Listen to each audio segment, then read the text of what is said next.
The pandemic turned our lives upside down, altering the way we work and play, even where we live. Hello, hello. Welcome to my humble abode. While many were looking for more space, William Mansur decided to downsize, trading his shared townhome for an 8-meter houseboat. I love it. I love sailing, and I love the community that's built around it. Though he admits the living quarters are cramped. Mansur is a computer programmer. Last year, his company closed its offices, forcing employees to work remotely permanently. The move, celebrated by some, left Mansur in a tight spot. It's easy to get claustrophobic, and so I needed to find a space where I could work. He found a solution just a short bike ride away at this downtown Toronto office building. Mansur now pays $300 a month for a desk at this co-working space. It's worth it, he says, for the extra legroom and the community. He missed being around other people. And he's not alone.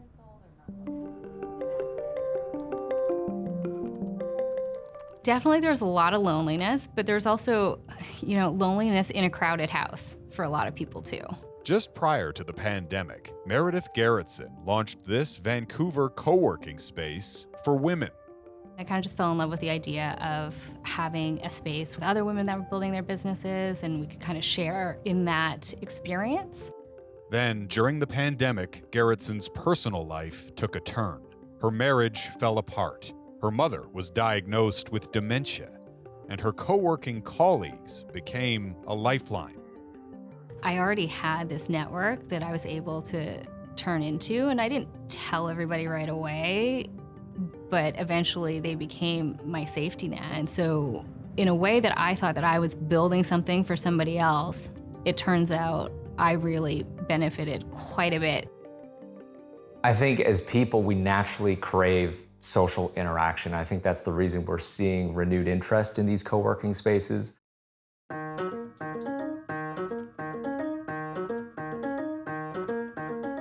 Andrew Au is a work culture consultant. We're going to keep this entertaining as well as educational. His business is helping other businesses adopt better ways of working. The pandemic has changed business. I'd say that the past decade, the focus has been on customer experience. Predicting customer needs, personalizing the customer experience. But I think what's happening now is the pendulum has swung to employee experience. What do employees need? At the start of this year, about a third of Canadians worked mostly at home, compared with just 4% a few years ago. For many, including Au, that meant less time commuting and more spent with his family. But working from home, surrounded by children and chores, has its own challenges. Working from home can be chaotic. And so that's why we wanted to give employees a space to kind of get away from that. All right, Jeff, welcome to the Intercept Cottage. So Au's company, Intercept, purchased this lakefront condo in cottage country, about an hour's drive north of Toronto. It's available to his employees for free as a space to work. You can have your laptop, you could be sitting at the beach club, and then you kind of look out and this is your scene. Au points to a global survey that recently found 3/4 of workers prefer a flexible hybrid model, a combination of working from home and the office or somewhere else. That's what they're demanding. So as much as we are in a technology race, we are in a talent race. And if we want to win that race, we need to offer flexibility and choice to employees.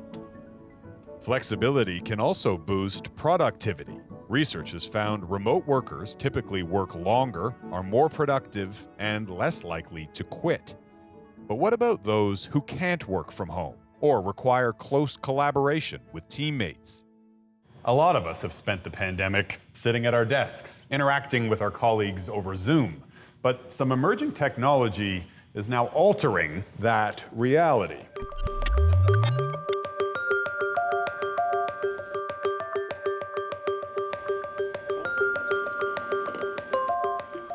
For 40 years, Ontario Aerospace Company, MDA, has trained astronauts to operate the Canadarm, the Canadian-made robotic arms used on space shuttles and the International Space Station.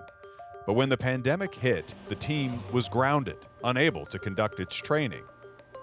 That is, until Jessa Marie Zabala and her team had an idea that seemed out of this world. I spend my meetings in space through virtual reality.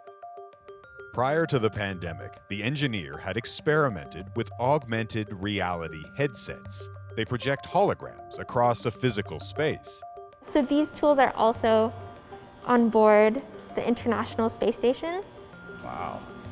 Today, trainers in Brampton work alongside flight controllers in Montreal and astronauts in Houston, all interacting with the same space station. Hi, Susan. Oh, hi, Susan. Hi.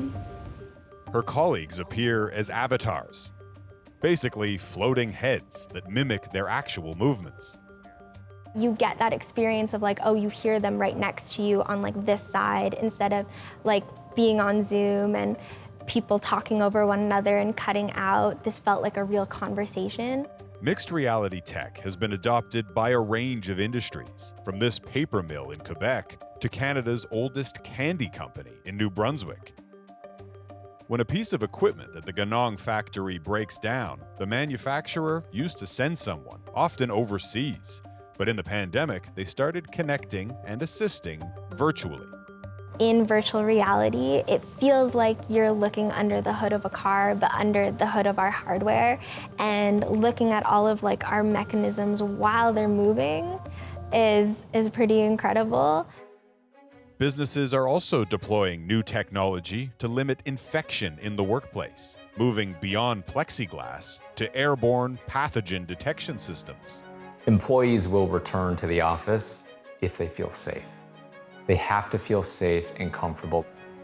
So much has changed in such a short time. But what happens when the pandemic finally ends? Is there any going back to the way it was before? I think work has changed permanently. I think that some form of hybrid will be the norm, and hybrid will mean different things to different employers. If employers don't adapt, Al warns, employees will vote with their feet. Or, in Mansur's case, their sales. Come on, boys. Oh, we're really going. When winter comes, Mansur may give up the boat, but he says he'll never return to a traditional office job. I enjoy the freedom of being able to work from different places. New horizons have opened, so I think we will chase those.